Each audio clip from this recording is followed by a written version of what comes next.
Olá, boa noite, tudo bem? Hoje eu vou falar um assunto muito preocupante, que na verdade, gente, requer um cuidado constante. Nós temos sempre o hábito de pensar em alguns assuntos em épocas, né, da vida. Então, existe a época que a gente sempre potencializa os esclarecimentos frente a algumas doenças.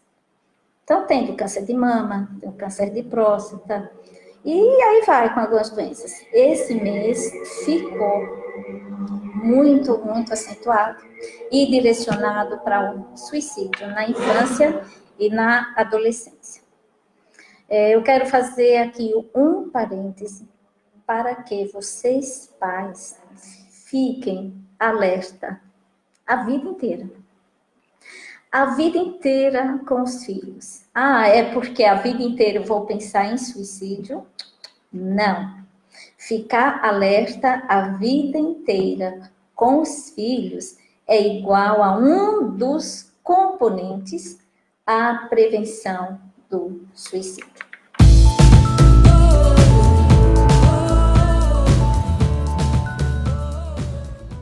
De forma simples e direta, é o ato que a pessoa tem de tirar a própria vida.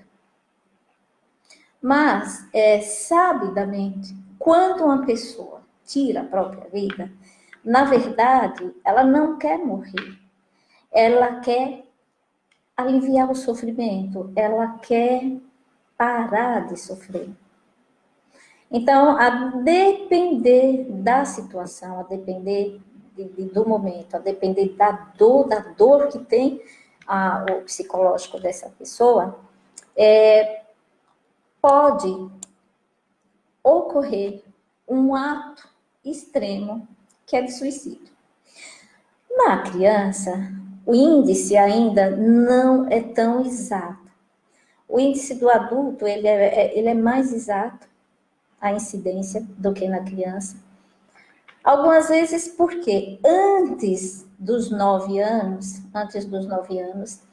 não sabe assim, se é porque não foi falado, não foi comentado, que ainda é um assunto, é um tema que existe vergonha, que existe preconceito, que traz no coração desses pais, na mente desses pais, no psicológico desses pais, que tenha tido a ocorrência na família, é uma dor de muita culpa.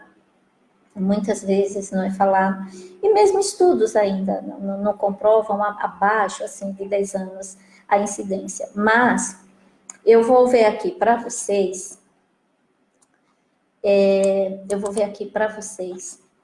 a incidência, para que eu não fale sem conhecimento de causa, sobre o suicídio. Para vocês terem uma ideia, olha, de 2002, procurei exaustivamente, mas estudos assim, de 2002 a 2012, as crianças e os adolescentes que tentaram o suicídio de 10 a 14 anos foi de 40%. Olha só, Vânia, perdi um aluno de 10 anos por causa de suicídio. Vânia. As pessoas não sabem o quanto isso pode acontecer. A gente pensa, nossa, 10 aninhos, né? Mas pode acontecer. Eu explico já por quê. Então, de 10 a 14 anos, 40%. De 15 a 19 anos, gente, 33,5%. Então, veja, em média, atualmente, no mundo, 2 adolescentes morrem por dia decorrente do suicídio. Existe a intenção, às vezes o adolescente tem a intenção, se machuca, mas não comete suicídio, mas isso é um primeiro sinal. Vânia, é muito dolorido, muito mesmo. Na verdade, existe às vezes o primeiro sinal, que é a criança ou adolescente, eu vou falar só de criança e adolescente, tá certo?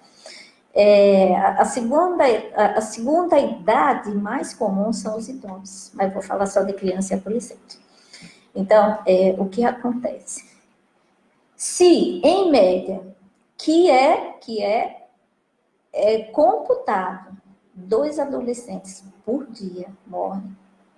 Vocês já imaginaram? Isso eu não fiz nem conta, né?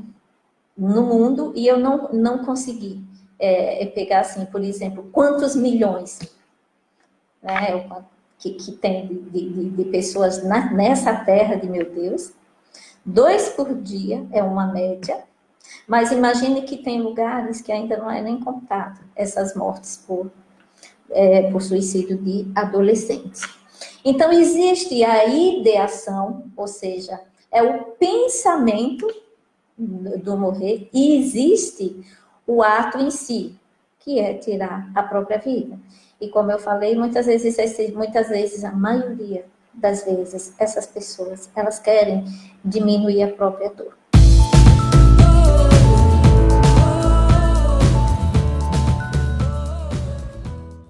Então, por que uma média de 10 anos? Se a gente for pensar fisiologicamente, a criança, antes dos 10 anos, 10, 11 anos, entre 10 e 11 anos, começa a ver a transformação corporal. Mas existe além da transformação física, bioquímica, cerebral, tem uma coisa muito interessante. A criança, antes, o mundo, a criança ela é muito egocêntrica. Isso é próprio da nossa evolução natural, psicoemocional. Aí o que acontece? Tudo no mundo, na criança, tudo acontece por causa dela, em função dela. Eu não sei se vocês já ouviram, ou se vocês já passaram pessoalmente, ou se já ouviu amigos e pessoas trabalharem a infância quando vão para a terapia, porque muitas vezes a gente se sente culpado, às vezes por separação de pais, culpado porque não deu certo alguma coisa na família, culpado porque acha que a mãe perdeu assim, a vida delas, porque eu nasci, porque eu dou trabalho, porque eu. Então, na verdade, até os 9, 7 anos, o mundo da criança, ela vive em torno dela mesma. Quando chega assim, 9 para frente, a criança já tem, na verdade, uns 8 anos, a criança ela já tem um raciocínio. Oi lá, boa noite.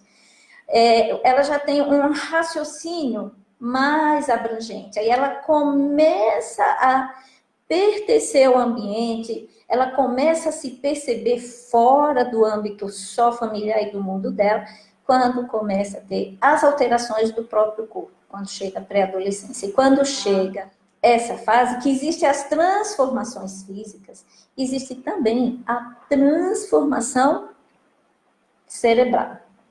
Sempre falo aqui para vocês, essa região frontal, a criança tem formado, o adolescente tem formado, mas não tem maduro. Isso quer dizer o quê?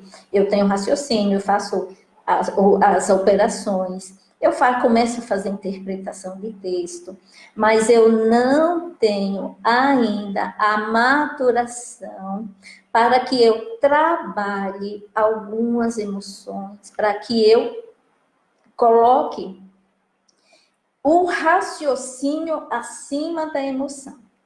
Tanto que, por que o adolescente ele é submetido mais? Se vocês perceberam, o adolescente ele é mais impulso. O adolescente gosta de alta velocidade, o adolescente, a gente diz, não beba quando sai, e eles bebem. O adolescente, ele gosta de emoções fortes. O adolescente, ele é emotivo em tudo, porque eles têm um campo de emoção muito exacerbado, mas eles ainda têm em amadurecimento essa região frontal. A Vânia fala maturidade, a criança usa muito a emoção, exatamente. Ele usa muito a emoção. Então, quando essa criança, ela está sob uma dor muito, muito, muito profunda. E ela não tem ainda a capacitação de trabalhar essa dor. Algumas vezes culmina com o suicídio.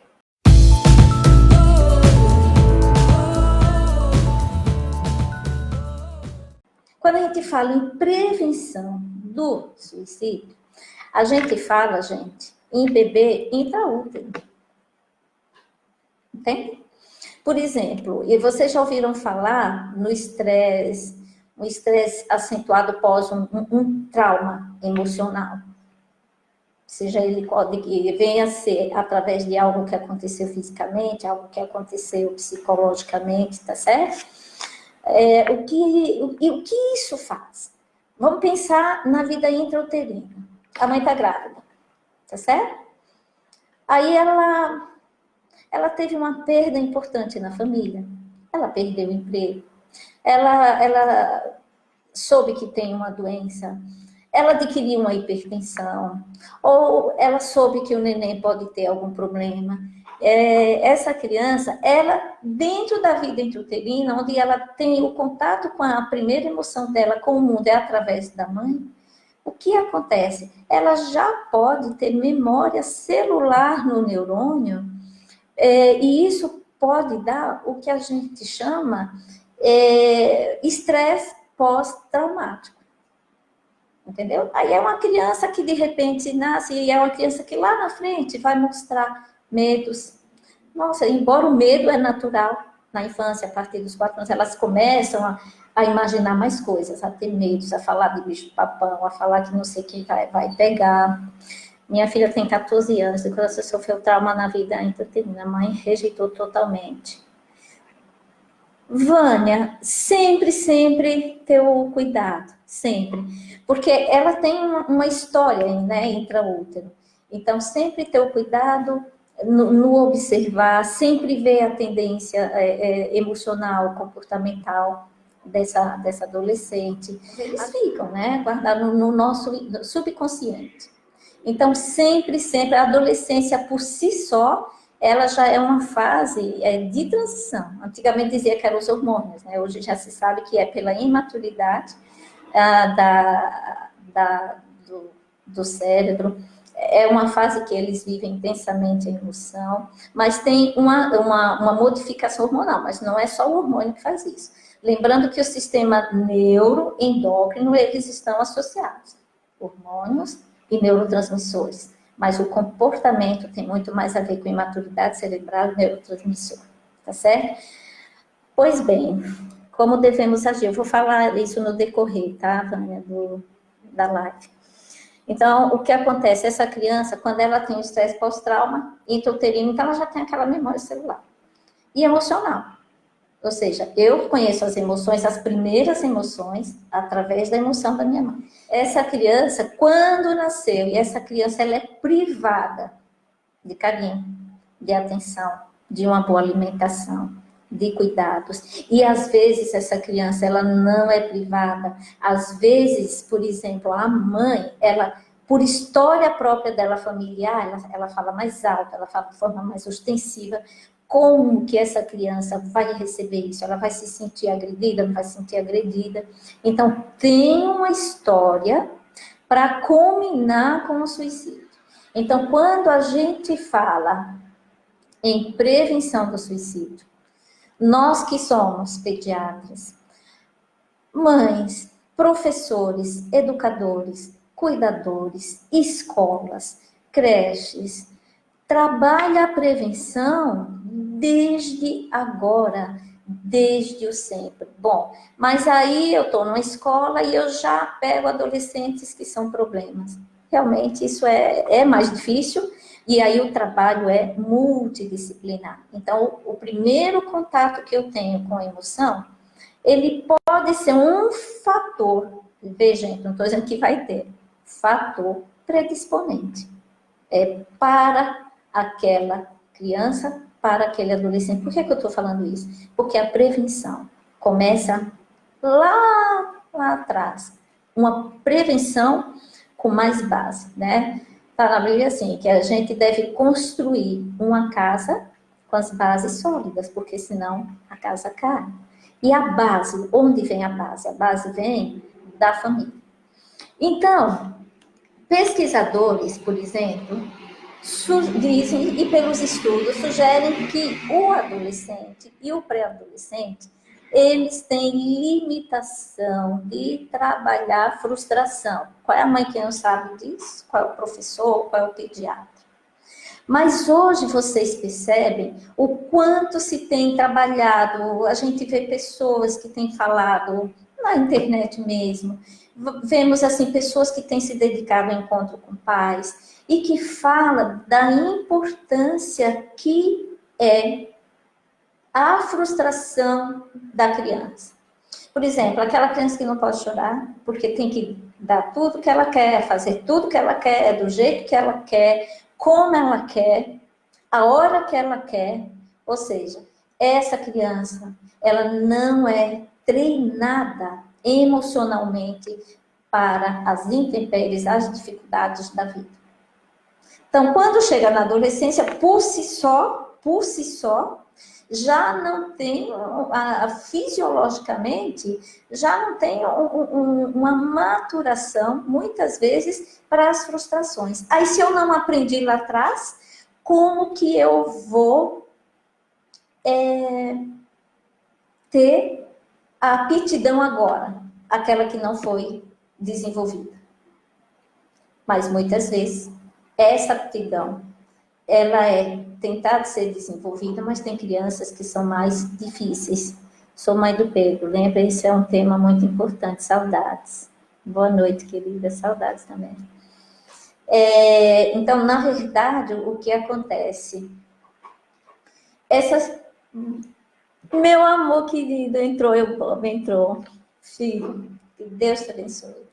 Então, na verdade, essas crianças que não são treinadas, elas na adolescência, elas não desenvolveram essa aptidão. Só que tem crianças que as mães são firmes, vão para a terapia, fazem uma equipe multidisciplinar e são crianças que são mais difíceis. Por exemplo, são crianças que têm déficit de atenção, são crianças que têm um comportamento desafiador de oposição. Vê, existem situações realmente que são difíceis no processo educacional, mas mesmo nesse momento precisa ser dado o limite e a atenção, o estar presente no aqui e agora. Como é meu filho? Como é que ele se comporta? Ele é uma criança que ele já começa a ter sinais de muita dificuldade de trabalhar a emoção. É uma criança que já tem sinais de não saber, assim, não saber trabalhar a frustração. Nem adulto muitas vezes sabe. E quantos adultos têm, às vezes, com estados depressivos, não deprimidos, estados, às vezes, depressivos por não saber trabalhar? Quantas vezes a gente já passou por isso? Né? E isso é inerente do ser humano, às vezes, a dificuldade de trabalhar as frustrações. Isso é inerente a todo ser humano.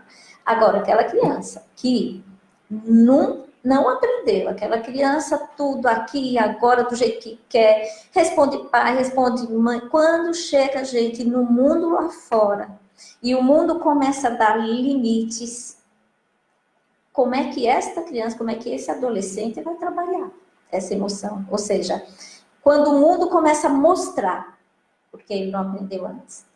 Então, o amar em si, a essência do amar, não é só fazer tudo que a criança quer. Isso é um adendo que eu estou colocando, tá certo?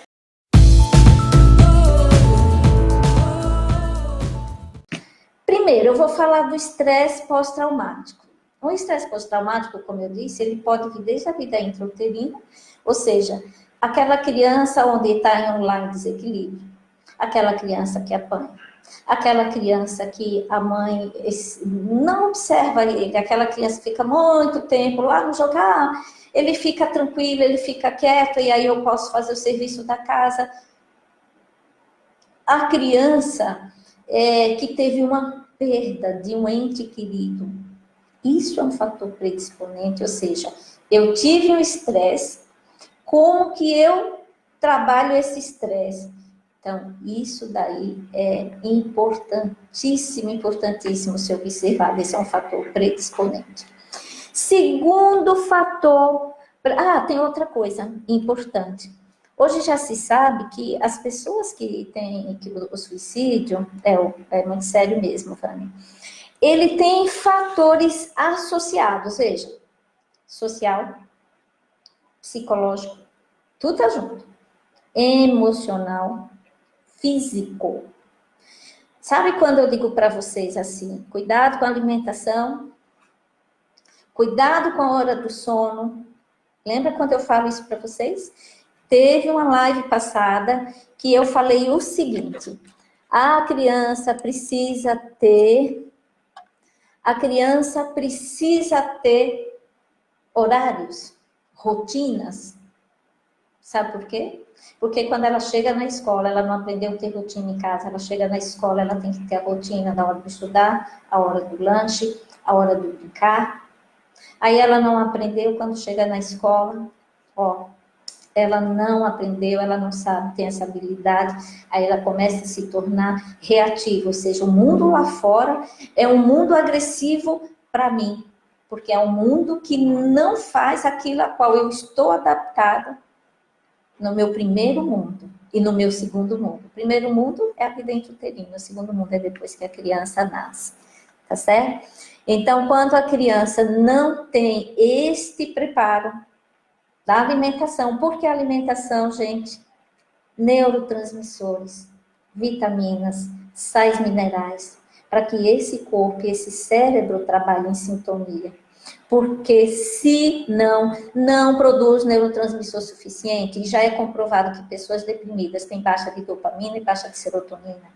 O sono, a criança tem um despertar noturno? Tem. A criança tem um distúrbio do sono? Tem. E que aquele que é fisiológico, decorrer da idade, e aí a criança, ela vai aprendendo a dormir, ela vai aprendendo o horário de comer, entende? Como é importante. Então, fatores físicos, fatores psíquicos, fatores nutricionais, higiênicos, tudo isso é importante em relação a fatores predisponentes para depressão. Ou seja, outro fator, sentimento de abandono. Vocês que são casados, provavelmente, vocês e todo mundo, tem momentos que vocês que têm pai, mãe, irmão dentro de casa, teve algum momento que se sentiu só? E tá a casa cheia de gente? Agora, imagine a criança que tem a sensação de abandono. Quer quando está sozinho, muitas vezes, porque nós pais trabalhamos, então, outra vez, lembra quando eu falei para vocês a importância de brincar com a criança, olhar para a criança, tocar a criança, olhar no olho da criança, dizer que ama essa criança, pegar 5 minutos antes de chegar correndo e fazer o jantar e ir lá. Às vezes ela quer só brincar ali um pouquinho para depois deixar a gente fazer o jantar, ou às vezes deixar, muitas vezes assim, até de arrumar a casa, mas para pôr essa criança para dormir. Porque a sensação de abandono, quando ela é continuada, predispõe o adolescente ao suicídio. Eu fui em uma peça, final de semana passada, em São Paulo, feito por alunos de uma escola e que falava sobre o suicídio. E essa peça foi montada por eles e eu achei interessante. Você sabe qual foi o tema principal do suicídio? Porque eles, os adolescentes, não se sentiam olhados pelos pais. A mãe saía para trabalhar e voltava, mas era a mãe que se preocupava com a criança, mas ela ia sair. E esse adolescente, ele queria falar, mas ela estava atrasada, ela tem que estudar, e ela foi fazer uma faculdade, porque ela tinha que melhorar a qualidade de vida dela para até dar uma qualidade de vida melhor. O pai só trabalhava porque o pai queria dar uma condição de vida. Isso foi uma peça feita por adolescentes, em uma escola que eu fui em São Paulo. Eu me emocionei muito, eu me emocionei muito. Então, o que é que esse adolescente sentiu? A sensação de abandono. E quando esse adolescente cometeu o suicídio, o que aconteceu? A família se uniu. E aí começaram a perceber, aí dizia assim, antes de a criança, o adolescente tentar o suicídio, dizia assim, ele tem problema. Ah, ele tem problema. E aí ninguém ligava, cada um ia para o seu quarto. Posteriormente, com a morte do adolescente, é que aí os colegas foram falar sobre o tema. Os pais foram perceber o que é que eles não viram, o que eles não observaram, e o tema principal era o quê? A sensação de abandono. Para fazer essa live, eu fiz uma revisão bibliográfica e no Rio Grande do Sul me chamou a atenção um caso de uma menina que tentou o suicídio porque ela se sentia só. Aí ligaram para os pais estavam trabalhando, tinham um cuidador, e aí foi a defesa de uma tese de uma psicóloga do Rio Grande do Sul. Então, o caso que foi falado, ela se sentia só e abandonada. Então, propositadamente, esse pai e essa mãe abandonou essa criança? Não, propositadamente não. Saiu porque não queria ou queria curtir a vida? Também não. Eles saíram para trabalhar. Agora, volto a dizer, o cuidado e a prevenção é desde sempre. É o diálogo em família. Como é que está o diálogo em família? Muitas vezes é difícil o casal falar sobre eles dois, falar sobre as próprias dificuldades, falar sobre a frustração. É mais fácil a gente brigar, muitas vezes, né? E olha, gente, quantas vezes eu prefiro entrar em silêncio quando é para falar sobre o relacionamento, quando naquele momento, se eu falar, eu vou ter um tom mais agressivo mesmo, entendeu? Então, eu entro em silêncio para posteriormente conversar, mesmo que demore uma semana, 2 semanas. Aquilo que vocês precisarem falar no casal, conversem, falem. Porque se eu consigo trabalhar um diálogo sobre mim, se eu consigo dialogar sobre o que acontece na minha vida, eu vou saber dialogar com meu filho. Porque se eu não aprendo diálogo, como é que fica? Como é que eu vou saber o que esse filho está sentindo e esse filho está pensando sobre a minha ausência ou sobre a forma como eu tratei esse filho em algum momento? Oi, Maristela, um beijo. Obrigada, meu amor. Entendeu? Então, a sensação de abandono não quer dizer que a gente está em casa e que esse filho vai se sentir barulho, TV ligada, celular. Isso, barulho, não quer dizer companheirismo. Não quer dizer isso. Um outro fator, abusos físicos. Ou seja, eu vou dar meu parecer do que eu estudo, do que eu vejo e do que eu sei da evolução da criança. Abuso físico, bater. Eu sempre penso assim, olha, imagine vocês que são pais, que estão me ouvindo agora. Imagine que vocês têm 30, 40 anos, 25 anos, e aí vocês cometeram alguma coisa que não foi boa, algo errado mesmo. Aí, nessa idade, quando vocês chegam, vão visitar seus pais, vocês já têm suas famílias, aí sua mãe vai, pô, bate. O que é que você... Fecha os olhos. O que é que vocês sentem se um marido ou uma esposa não bate no outro? Se vai na casa da mãe de vocês, mesmo vocês adultos, uma palmada. O que é que vocês sentem? Agora imagine que vocês cometeram, que todo mundo erra. Todo mundo nessa terra do meu Deus erra, tá certo? Digamos que vocês erram. Mesmo assim, fala meio bravo, mas por que que você fez isso? Eu senti isso, isso e isso. Como é que a gente pode consertar isso? Olha a diferença. Percebe? Vocês sentiram isso? Então, bater é muito agressivo. Conversar, ser firme, pôr limites, com amorosidade. Hoje eu vou me estender mais nessa live, porque é um tema muito importante. Não é que os outros não são, é que esse é um tema que é gravíssimo, tá certo? Então, na verdade, a criança, quando ela tem abusos físicos, abusos sexuais, Gente, hoje é tão grande o índice de abuso sexual.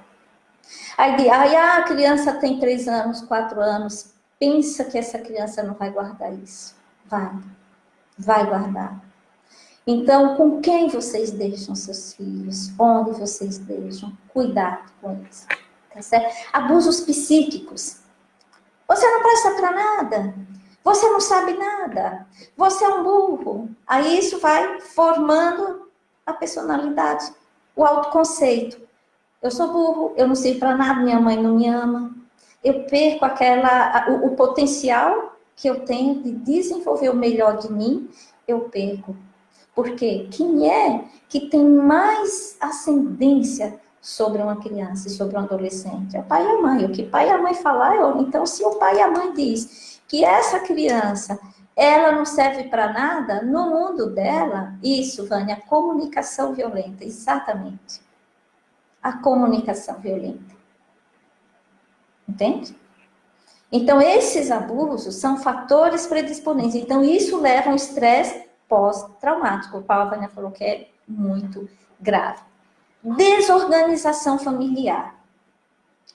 Eu sou exemplo para o meu filho. A criança, ela é exatamente assim. Eu vou fazer o que meu pai e minha mãe faz, não é o que o meu pai e minha mãe diz. Quando nós, adultos, estamos em processo de discussão com outro adulto, que o outro adulto diz assim, ó, você não sei o que, não sei o que, não sei o que. O que é que a gente fala? E você, que fez não sei o que, não sei o que, não sei o que, quem é você? Não é assim o nosso nível? Como é que a gente vai, por exemplo, dizer a uma criança, coma com qualidade? Aí, a gente não come com qualidade. Então, eu ponho um prato de qualidade para uma criança e o meu não tem qualidade. Padrão familiar, discórdia familiar, é uma semente para o suicídio. Outra coisa, quando a criança tem desorganização na escola. Uma coisa que, eu não sei se tem professores aqui, que eu estou muito preocupada. Até a Vânia, ela é coach infantil junto comigo, é uma colega de trabalho e é também professora, e nós conversamos isso no curso que nós fizemos em São Paulo. Olha, uma coisa que eu estou preocupada. Eu tenho recebido muitas crianças, as mães dizendo assim, ô doutora Jane, eu estou aqui, isso a criança tem, olha, 5 anos, 4 anos, 6 anos. A escola está dizendo que meu filho não foca, que os alunos, os amiguinhos fazem tudo, ele não faz.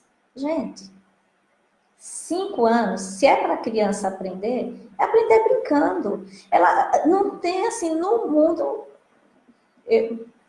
Uma criança que, assim, ela vai aprender, tem crianças que têm mais facilidade que outras, tem cuidado na escola, entendeu? De padronizar comportamentos, o que eu estou recebendo de mães que estão tendo encaminhamento para psicólogo, 5 anos, 6 anos, 4 anos, porque essa criança, ela não aprende, ela não tem foco, e enquanto os outros estão fazendo, ela quer brincar.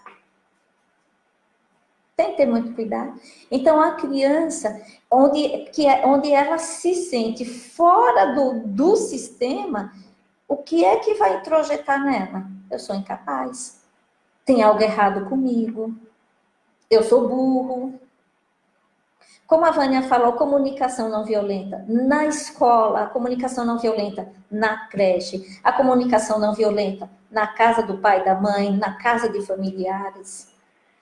Ai, doutora Jane, mas quando eu saio lá fora, a gente não tem nada a ver com o mundo lá fora. A gente tem que ver com a nossa família, preparar os nossos filhos para o mundo lá fora.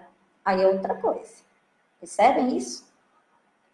Então, ou seja, ver a potencialidade de cada filho. Porque senão cresce essas crianças se sentindo incapacitadas, autoestima lá embaixo. Quando chega na adolescência, bum!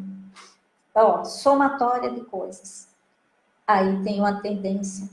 Quem tem, né? Se é grave, e se isso fica um estresse crônico, que depois começa a ser um estresse pós-traumático. Outra coisa, desesperança, tristeza, depressão. Depressão, como a Vânia falou, depressão é um fator predisponente. Não é verdadeiro que todo deprimido tenha suicídio e que toda pessoa que suicida teve a depressão. Não é verdadeiro. Mas a depressão, ela está muito associada ao suicídio. Aquela criança assim, ó, que vive dentro do quarto. Aquela criança que não interage com os amigos. Aquela criança que não está dormindo direito. Aquela criança que está, sabe assim, estranha. Mas para que vocês percebam isso, gente, vocês precisam estar o quê? Presentes no aqui e no agora. Olhando esse filho no comportamento dele do dia a dia. Prevenção de suicídio é no dia a dia, não é deixar chegar a situação difícil, crônica, entendeu?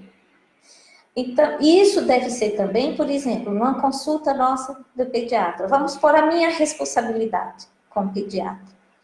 Que eu pergunto, dorme bem? Quem é meu paciente sabe disso. A mãe que eu vejo os filhos sabe disso. Dorme bem? Come bem? Quando eu pergunto como é a alimentação, não é só se está ganhando peso, está bonitinho, fofinho. Não é só isso, não. Eu relaciono o comportamento, o sono, a alimentação, ou seja, qual é a minha responsabilidade como pediatra, né? É ver como está esse desenvolvimento psicoemocional da escola. Vai bem na escola? Hoje está no meu questionário. Quanto tempo fica no celular? E olha, falar em celular, outro estudo que eu vi. Olha que interessante. Estudos apontam que adolescentes que ficam mais de 5 horas em redes sociais têm 10 vezes mais chance de morrer por suicídio. Gente, alerte seus amigos, alertem a vocês sobre isso. Segundo a Organização Mundial de Saúde, suicídio hoje é a segunda causa de morte em todo o mundo em pessoas de 15 a 29 anos. E sabe quando é que o cérebro amadurece mesmo, pode ser adulto? 23, 24 anos. Entende? Outro estudo. Dados mostram que a taxa de suicídio entre 15 a 29 anos subiu de 5 pacientes para cada 100 mil habitantes, que era em 2002, para 5,6 por 100 habitantes em 2014. Outro estudo.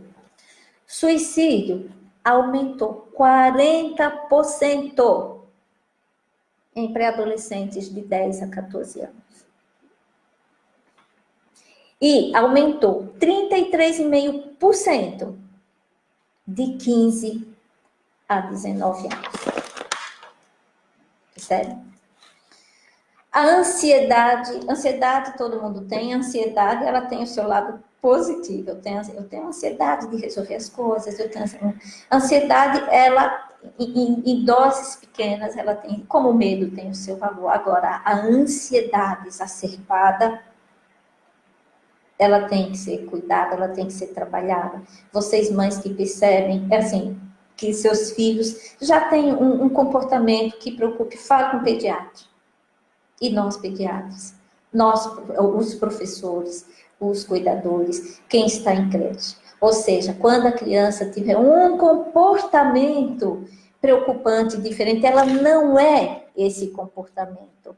Ela está esse comportamento. Oi, Rafa, um abraço. Entendeu? Volto a dizer, professoras, creches, a comunicação não violenta, ela é de uma importância, porque essa criança está longe dos pais. Essa criança está sob a tutela, nossa, fora do âmbito familiar. Essa criança, ela precisa se sentir amada, cuidada. Agora, vê, criança amada e cuidada não é criança sem limite, ao contrário, é criança com limite. Outro fator, uso precoce de álcool e droga. Aí a gente vai falar que eu associei aqui, por exemplo, o uso, eu vou associar o uso precoce de álcool e de droga, ou seja, é uma tendência comum da adolescência, nós fomos adolescentes, às vezes beber, às vezes fumar, todo mundo quer, o adolescente quer estar junto com seus pares, quer ser aceito pelo grupo, é uma fase de muita emoção, esse cérebro está envolvido em muita dopamina, entendeu? Então, ele tem pouco raciocínio lógico, ele tem mais emoção, então, é uma fase delicada. Esse adolescente, ele precisa ser olhado. Volto a dizer a vocês, olhado. Mas é o adolescente? Não. É a criança, desde que nasce. Hoje, lembra que eu falei que, estudos mostram que crianças que ficam mais de 5 horas em rede social têm 10 vezes maior chance de cometer o suicídio. Um dos motivos é alteração do cérebro, alteração de neurotransmissor, distúrbio de comportamento, da depressão, da isolamento. Eu estou falando, e vocês podem dizer, essa pediatra neurótica com rede social, não sou não, é que eu estou vendo muito transtorno. Eu estou vendo diariamente. E eu estou vendo, mas com dificuldade, aqui não vai nenhum julgamento para vocês, mas não é isso. Mas eu estou vendo, mas com dificuldade de dizer não para um celular. Porque senão chora. Para ficar calado, isso não é julgamento, veja, isso é um alerta. Toda vez que eu falar com vocês, não pensem que eu estou julgando. Não pensem que eu estou dizendo a vocês que vocês são incapazes, não é nada disso não. Para vocês verem como é difícil trabalhar a emoção. Que a gente não pode pôr a responsabilidade da criança quando ela não tem condição ainda de equilibrar razão e emoção. Nós que somos adultos, nós temos essa dificuldade. Entendeu? Então não vai aqui nenhum julgamento. Eu quero que vocês, quando eu digo assim, olha, quer ver uma coisa simples? Vamos tirar a chupeta.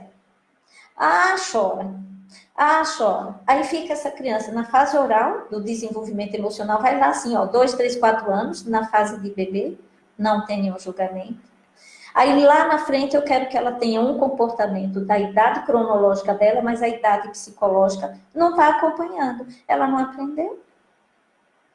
Entendeu? Que começa das pequenininhas coisas. Toda vez que eu falar aqui, eu não vou falar de atos heróicos.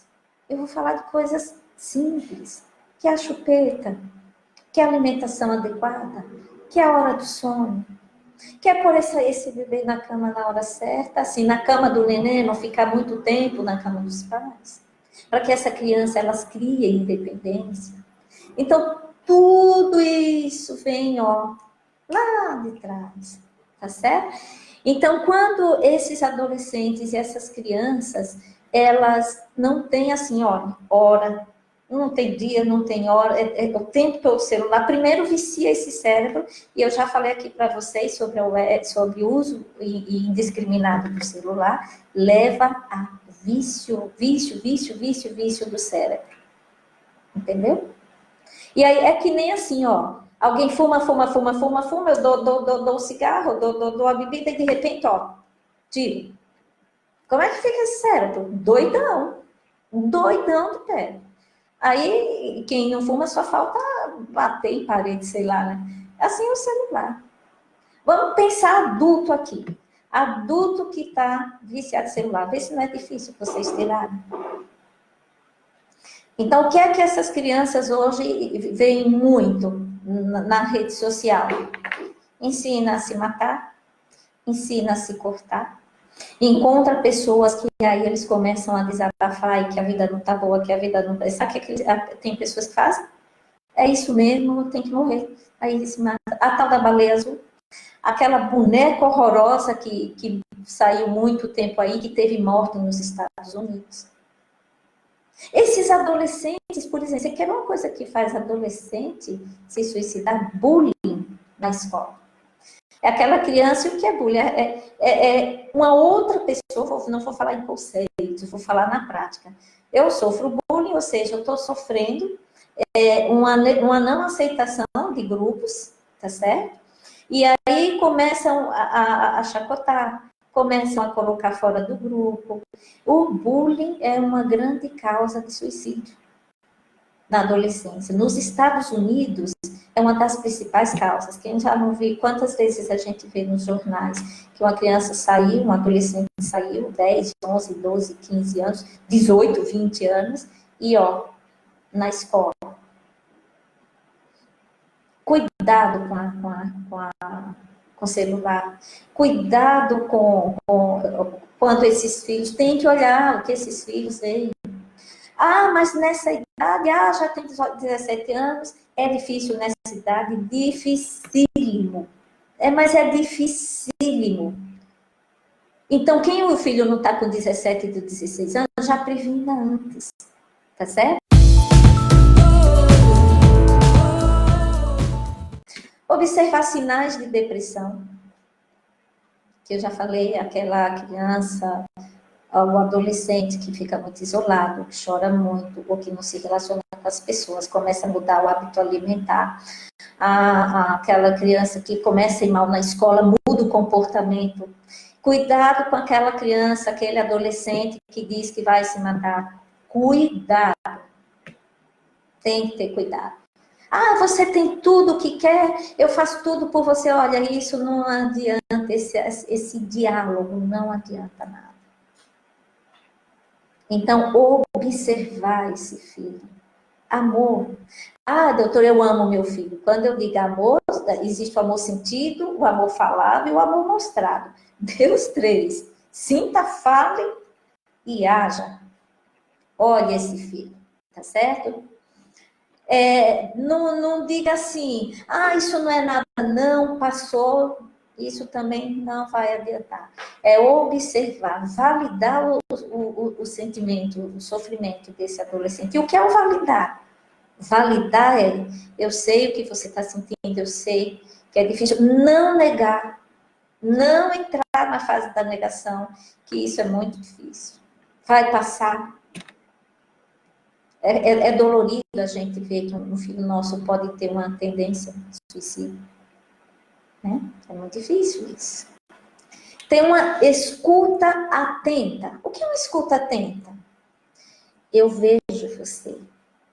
Eu ouço você. Eu sinto você. E isso eu posso ter e ouvir atentamente. E perguntar o que você sente, como você vê isso, vamos ajudar, vamos caminhar juntos. Diálogo, lembra que eu falei anteriormente do diálogo? Aprenda o diálogo em casa, com o próprio casal, quando as coisas não estiverem bem, mas também quando estiverem bem, para potencializar as dificuldades.